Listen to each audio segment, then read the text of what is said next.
welcome to the Master Control Podcast, episode 6. We are talking about Obi-Wan, episode part 6. Let's start with a quick recap. Episode 6 of Obi-Wan Kenobi starts on Tatooine with Reva looking for Owen. Meanwhile, Obi-Wan and the other rebels attempt to hold out from Vader and the Star Destroyer. Obi-Wan jumps on a dropship in order to pull Vader away from the refugees. Vader prepares his ship as he wants to face Obi-Wan alone on this planet. On the surface, Obi-Wan and Vader fight. Obi-Wan buries Vader under some rocks, but Vader escapes. Then Obi-Wan cracks Vader's helmet, and he says, "Anakin is gone, I am all that remains."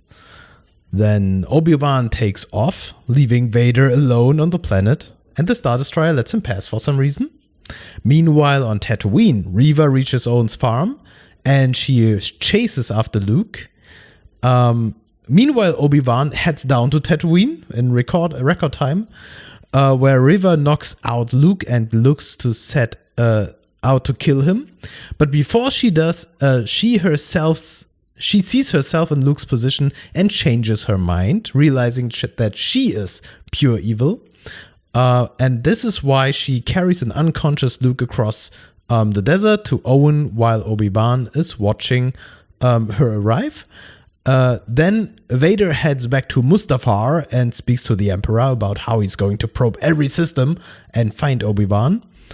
And Obi-Wan decides that Owen and Beru are the only protection Luke needs for some reason, and decides to walk away after meeting Luke with his trademark, "Hello there." It feels like we heard all of that before. What do you happened mean? Again, like leaving him on the planet, with the mask cracked open and everything. So it feels like been there, done that. It's like the Matrix, is it? Yeah, kind of. The last thing that happens is that Obi-Wan meets Qui-Gon Jinn's ghost, and then they walk together through the desert. That's basically the recap. Cave, right? Let me put in the last part now. Here, No, technically, when they walk to the desert, he already left his cave. Because, yeah, right. He moved out. Right. Where to? We don't know. Yeah, now he's homeless, I think. Homeless. He's a homeless Obi-Wan. With Qui-Gon's ghost. Let's start with the highlights of this episode. Because I think, even though I am very, very critical about this series and I was ranting a lot in the past, it's so much fun. And for me, my personal highlight of this episode is the sword fighting. The battles with lightsabers, I think these are epic. And it's so much fun seeing this finally again in this quality with Obi-Wan and Vader. You wanted to say Qui-Gon. Maybe. Yeah, the sword fights. I missed all of that. Why? I don't know. I was busy TikToking meanwhile because it bored. So it was boring for you? Yeah, it was boring. Really? Boring. I love sword fights. They lost me in the 6th part. We are waiting for the epic sword fight with Obi-Wan and Darth Vader, and you basically slept through it? Yeah. Just like episode 1. Basically because you knew what will happen. It was not a surprise anymore. No, because episode 4 is coming and I know that Obi-Wan will be alive and that Vader is too. So, Okay. Yeah, you can... No surprises at this point. You can say it like that. So the sword fighting, wasn't really... I knew that there wasn't really anything coming up then. Not even cut off limbs. Because I knew that Obi-Wan still has all of his limbs in a way. Yeah, in a way. So... Okay, I mean, for me, it was an amazing episode. It was so much fun to see, but of course there are a lot of lowlights. So maybe let's talk about the lowlights, because I think even though it's a lot of fun watching this show, there are so many inconsistencies or things where I say this needs to be explained or it damages the fun of the episode. For example, when Obi-Wan fights against Darth Vader and he leaves this planet and leaves him back, there's the Star Destroyer waiting for him, right? So he can simply pass? Nobody cares? I can tell you how he did it. How? it's not this transport that you're looking for. This is not the transport that you're Yeah, looking but this is for. too much plot armor. This is too easy.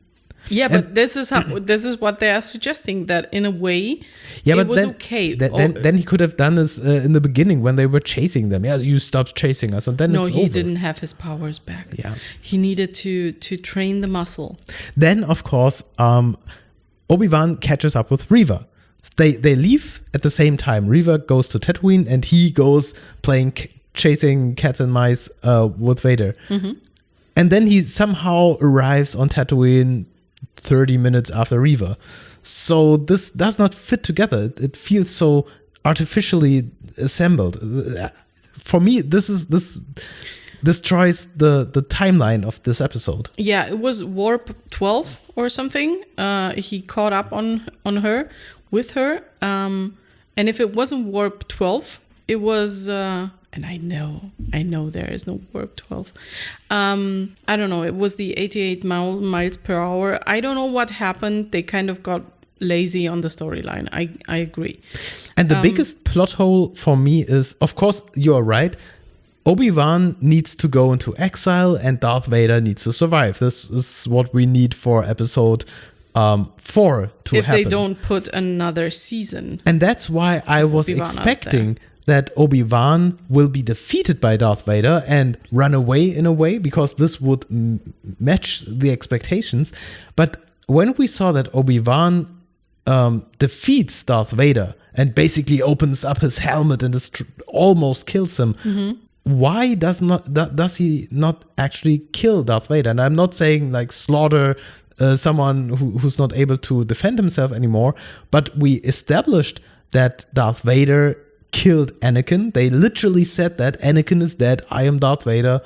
And so the only person who's sitting there is this dark Sith Lord planning to enslave the galaxy and bring terror and death with him. And so the only reasonable thing for Obi-Wan would have been to kill Darth Vader in this moment. Because he's his brother. Yeah, but no, that's the point. Anakin is not there anymore. Darth Vader said that's what Anakin he said is dead. while he had his mask on. And when he breaks the mask and kind of shatters the mask, he can still see Anakin. And it's one of those romantic moments when the bro love comes back to life. But I think the authors of this episode did exactly the opposite. They brought the disfigured face of Anakin, and he himself says, Anakin is dead, I killed him. Well, there are only two other options to answer that question. Either it's full compassion, fully fledged compassion with someone that is lying on the floor right below your knees. Yeah, but we had that in episode 3. This is why I'm saying it's the Matrix. Or it's the other one. He's got no stones. Yeah, but not stones. again.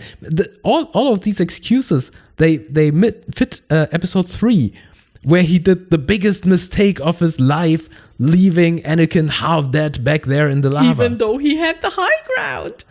And I think the reasonable thing at this point of time would have been to see, okay, I'm not doing the same mistake again. Now I'm doing this mercy kill and save the galaxy from the biggest tyrant who ever lived.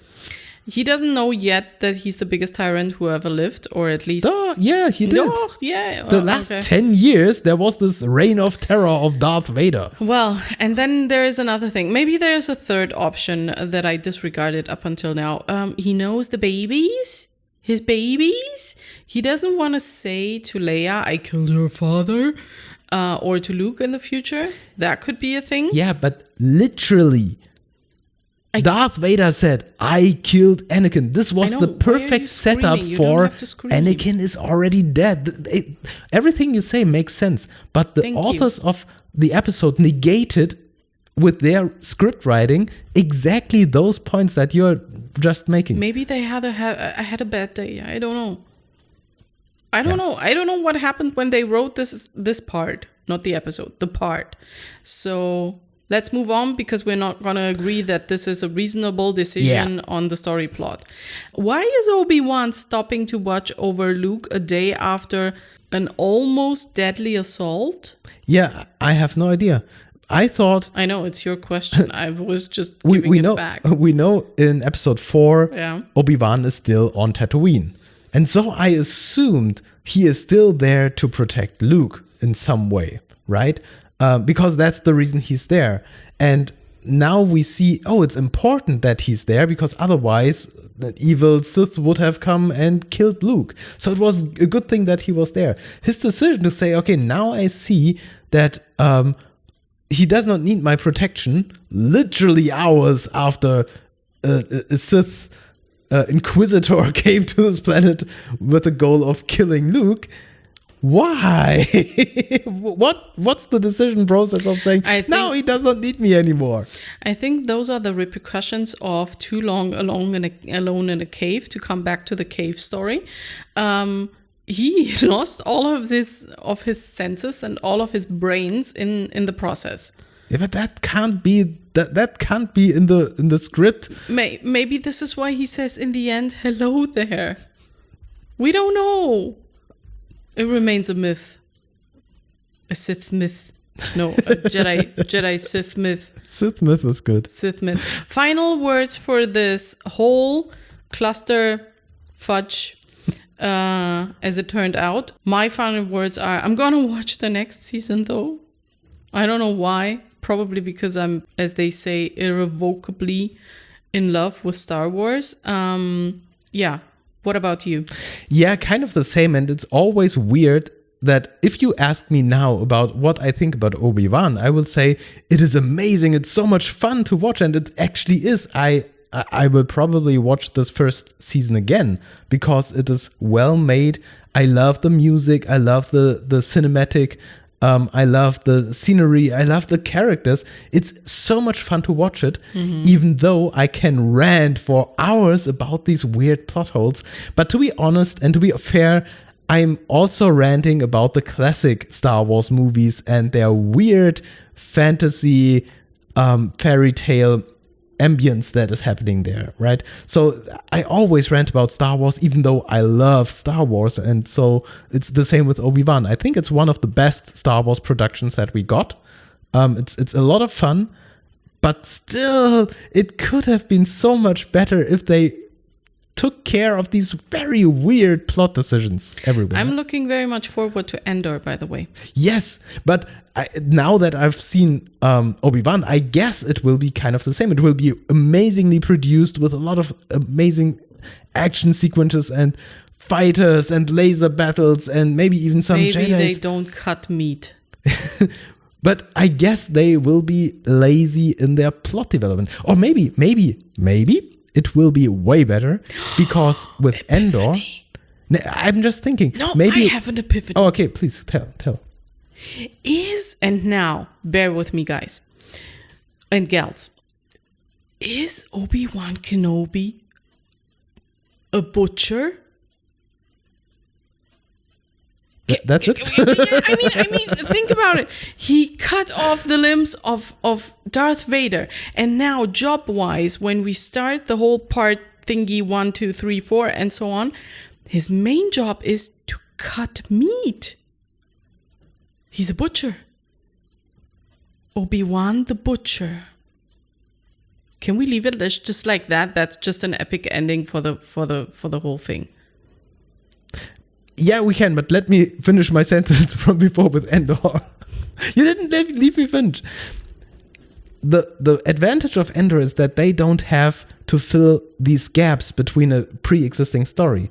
So with Obi-Wan, we already knew how the story needs to end, right? With Andor, we don't have that.